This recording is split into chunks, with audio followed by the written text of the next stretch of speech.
अगर इतना अच्छा डिज़ाइन बनाने के बावजूद आपका डिज़ाइन बहुत ही मेसी लग रहा है और बिल्कुल भी मज़ा नहीं आ रहा उसके अंदर, फ्रेंड्स प्रोबेबली योर टाइपोग्राफी, जिसकी वजह से आपका डिज़ाइन बहुत मेसी और बहुत बुरा लगता है। Let me tell you 3 points which you are doing wrong and how to fix that. सबसे पहला है हायरार्की। अगर आप टाइपोग्राफी को देखो ना तो हायरार्की सबसे ज्यादा मैटर करती है। अगर आप किसी वेबसाइट पे जाओ, जस्ट इमेजिन फॉर यू आपको कैसा लगेगा। आप जा रहे हो किसी वेबसाइट के ऊपर, हेडिंग इतनी छोटी है, उसके साथ साथ पैराग्राफ इतना बड़ा किया हुआ है अपनी मर्जी से। इससे पता चल रहा है कि जो बनाने वाला था उसने अपनी मर्जी से बनाया, ना कि यूजर की मर्जी से। अब जब मेरी मर्जी, मेरा फायदा मुकम्मल हो ही नहीं रहा तो मैं उस वेबसाइट को लाइक क्यों करूंगी? मुझे वो वेबसाइट पसंद नहीं आएगी और मैं फ्रस्ट्रेटेड होंगी। तो इसका एक सबसे बेस्ट सॉल्यूशन है हायरार्की मेंटेन करना।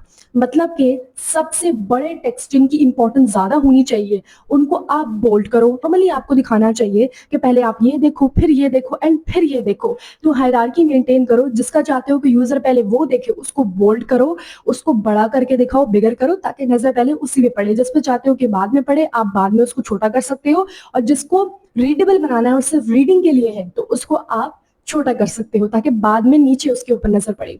इससे आप अपनी हायरार्की को फिक्स कर सकते हो। सेकंड नंबर पे है रीडेबिलिटी। और रीडेबिलिटी को अच्छा बनाने के लिए दो चीजें यूज की जाती हैं, एक तो लाइन हाइट और एक कर्निंग। अब इन दोनों चीजों को यूज करना बहुत ही जरूरी है ताकि यूजर अच्छे से रीड कर पाए हमारा पैराग्राफ।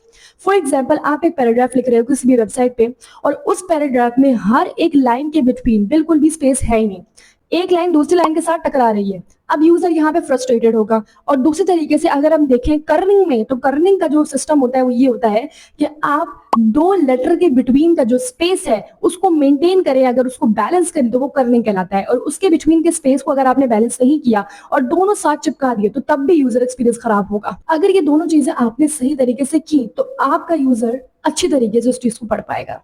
तीसरी मिस्टेक है यूजिंग टू मेनी फॉन्ट्स। अगर आप अपनी वेबसाइट पे बहुत ज्यादा फॉन्ट्स यूज करते हो just because you like, it does not mean कि आपका जो यूजर है वो भी उसे पसंद करेगा। आपको पहले ये सोचना है कि आप डिजाइन किसके लिए कर रहे हो। आप उसके लिए कर रहे हो, अपनी पसंद की वजह से नहीं कर रहे हो। आप अगर किसी वेबसाइट पे जाते हो, आपको काफी सारे अलग अलग किस्म के फॉन्ट मिल रहे हैं, तो ये चीज तो बहुत ही मैसी लगी। इसका कोई मकसद नहीं हुआ कि आप एक ही वेबसाइट के ऊपर एक ही टॉपिक से रिलेटेड अलग अलग किस्म के फॉन्ट यूज कर रहे हो।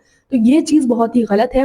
आपको मिनिमम मैक्सिमम मैक्सिमम अगर देखें तो आपको 2 to 3 फॉन्ट उस पर स्टिक रहना है। 2 से 3 फॉन्ट ज्यादा अगर आप गए तो आपका डिजाइन बहुत मैसी लगेगा। ये 3 चीजें आपको जरूर फॉलो करनी है और अपने डिजाइन में जरूर अप्लाई करनी है इफ यू वांट कि आपका डिजाइन मैसी ना लगे और आप स्टैंड आउट कर सको और यूजर्स की प्रॉब्लम को सॉल्व कर पाओ।